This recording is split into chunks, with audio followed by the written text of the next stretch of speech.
Friend चलिए आज हम लोग देखेंगे क्लास 9th का सोशल साइंस का सेट 2 का क्वेश्चन का इसका हल देखते जाइए। इसका आंसर आप भी सेट को टिक लगा के आप तैयारी कीजिएगा, रिवीजन इसको कीजिएगा क्योंकि बहुत ही इम्पोर्टेंट क्वेश्चन यहाँ सेट में दिया हुआ है। तो पहला प्रश्न है, देखिए, फ्रांस की क्रांति कब शुरू हुई? तो इसका ऑप्शन क सही हो जाएगा 14 जुलाई 1789। ऑप्शन क हो जाएगा। दूसरा में है टाइड क्या था? तो इसका ऑप्शन ग हो जाएगा धार्मिक कर था। ग हो जाएगा धार्मिक कर। तीसरा में है फ्रांसीसी समाज में सत्ता और सामाजिक हैसियत को अभिव्यक्ति करने वाली श्रेणी को क्या कहा जाता है? तो इसका ऑप्शन घ सही हो जाएगा एस्टेट।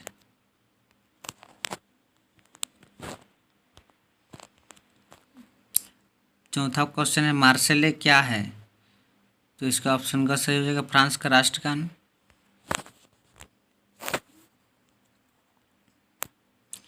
पांचवा प्रश्न है 1774 ईस्वी में फ्रांस की राजगद्दी पर कौन आसीन था?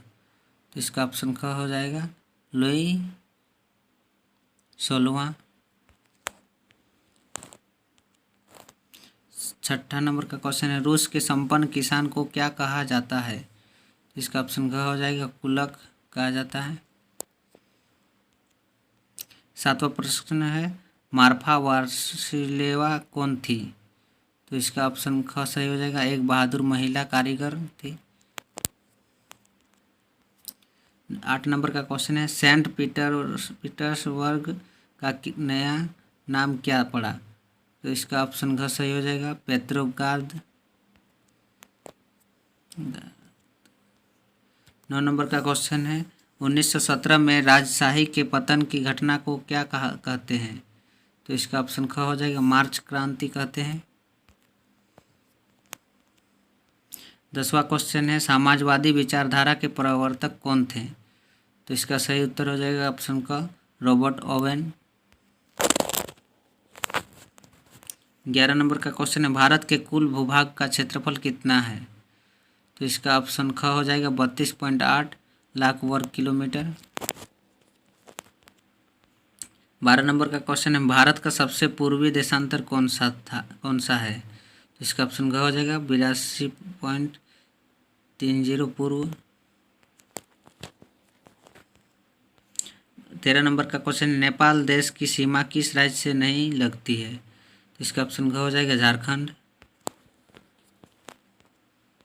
14 नंबर का क्वेश्चन है भारत को भौगोलिक आकृतियों के दृष्टिकोण से कितने भागों में विभाजित किया जाता है? तो इसका ऑप्शन ग हो जाएगा 6। 15 नंबर का क्वेश्चन है हिमालय में स्थित भारत की सबसे ऊंची चोटी कौन सी है? तो इसका ऑप्शन ख हो जाएगा कंचनजंगा। 16 नंबर का क्वेश्चन है पूर्वांचल श्रृंखला का कौन सा भाग नहीं है? तो इसका ऑप्शन घ हो जाएगा शिवालिक पर्वत। 17 नंबर का क्वेश्चन है एक स्थलीय भाग जो चारों ओर समुद्र से घिरा हो। तो इसका ऑप्शन ग सही हो जाएगा प्रायद्वीप कहेंगे उसको। 18 नंबर का क्वेश्चन है गंगा मैदान में वेदिका जैसी आकृति किस भाग में प्रदर्शित होती है? तो इसका ऑप्शन ख हो जाएगा भांगर। 19 नंबर का क्वेश्चन है गंगा नदी का उद्गम कहाँ से है? तो इसका ऑप्शन ख हो जाएगा गंगोत्री से है। 20 नंबर का क्वेश्चन है डल झील किस राज्य में स्थित है? तो इसका ऑप्शन क हो जाएगा जम्मू कश्मीर। 21 नंबर का क्वेश्चन है गेहूं चना जौ आदि किस प्रकार की फसलें हैं? तो इसका ऑप्शन क हो जाएगा रबी फसलें। 22 में हरित क्रांति की मुख्य विशेषता है? तो इसका ऑप्शन क हो जाएगा गेहूं तथा चावल में अप्रत्याशित वृद्धि। 23 में बहुविध फसल प्रणाली किसे कहते हैं? तो इसका ऑप्शन ग हो जाएगा एक वर्ष में किसी भी भूमि पर एक से ज़्यादा फसल पैदा करना। 24 में अपनी आजीविका के लिए श्रवण ने एक डेयरी की दुकान खोली है। श्रवण की यह क्रिया किस प्रकार की क्रिया है? इसका ख हो जाएगा गैर कृषि क्रिया। 25 में है HYV का क्या तात्पर्य है? तो इसका ऑप्शन ख हो जाएगा अधिक उत्पादन करने वाला बीज, जिसको हाइब्रिड भी बोला जाता है। 26 में निम्नलिखित में से कौन से कारक जनसंख्या की गुणवत्ता को बढ़ाते हैं? तो इसका ऑप्शन घ सही हो जाएगा। इनमें से सभी साक्षरता दर भी होगा, लोगों का स्वास्थ्य भी, कौशल निर्माण, तो इनमें से सभी हो जाएगा। ऑप्शन नंबर घ यहाँ घ होगा, है ना, राइट ऑप्शन। 27 नंबर का क्वेश्चन है भारत सरकार की पहल सर्व शिक्षा अभियान का प्राथमिक उद्देश्य क्या है? तो इसका ऑप्शन घ सही हो जाएगा। 6 से 14 के बीच के सभी बच्चों को शिक्षा देने का ध्यान देना। 28 में इनमें से कौन प्राथमिक क्षेत्र का एक उदाहरण है? तो इसका ऑप्शन क हो जाएगा पशुपालन।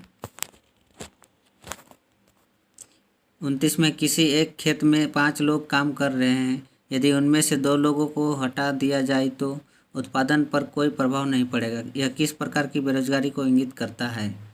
तो इसका ऑप्शन ख हो जाएगा प्रच्छन्न बेरोजगारी। 30 में शिक्षा एवं स्वास्थ्य द्वारा विकसित किए गए मानवों को अर्थशास्त्र में क्या कहा जाता है? तो इसका ऑप्शन क हो जाएगा मानव पूंजी कहा जाता है। 31 में लोकतंत्र शासन का वह रूप है जिसमें, इसका ग सही हो जाएगा जनता शासकों का चुनाव करती हो। ऑप्शन ग हो जाएगा। 32 में चीन में राष्ट्रपति नियुक्ति करने का अधिकार किसे है? तो इसका ऑप्शन क होगा कम्युनिस्ट पार्टी को। 33 में जिम्बाब्वे कब स्वतंत्र हुआ? तो इसका ऑप्शन ग सही हो जाएगा 1980 ईस्वी को हुआ था। 34 में रॉबर्ट मुगाबे कहाँ के राष्ट्रपति थे? तो इसका ऑप्शन घ हो जाएगा जिम्बाब्वे के राष्ट्रपति थे। 35 में दक्षिण अफ्रीका के प्रथम राष्ट्रपति कौन थे? तो इसका ऑप्शन घ हो जाएगा नेल्सन मंडेला। 36 में है संविधान के संबंध में इनमें से कौन सा कथन असत्य है? इसका ऑप्शन ग हो जाएगा यह सरकार के अधिकारों की सीमा नहीं बताता है। ये क्या है? असत्य है। 37 में भारतीय संविधान सभा के लिए कब चुनाव कराए गए थे? इसका ऑप्शन घ सही हो जाएगा जुलाई 1946। 38 में इनमें से कौन भारतीय संविधान सभा के सदस्य नहीं है? इसका ऑप्शन क हो जाएगा महात्मा गांधी। 39 में इनमें से भारतीय संविधान का बुनियादी मूल्य कौन नहीं है? इसका ऑप्शन ग हो जाएगा सहिष्णुता। अंतिम प्रश्न 40 नंबर का देखिए, इनमें से कौन सम्मिलित नहीं है? तो इसका ऑप्शन घ है इंदिरा गांधी संविधान सभा की सदस्य, ये वाला क्या सम्मिलित नहीं है। तो आई होप आप सभी की वीडियो समझ में आया होगा दोस्तों। Thank you for watching. जय हिंद, वंदे मातरम।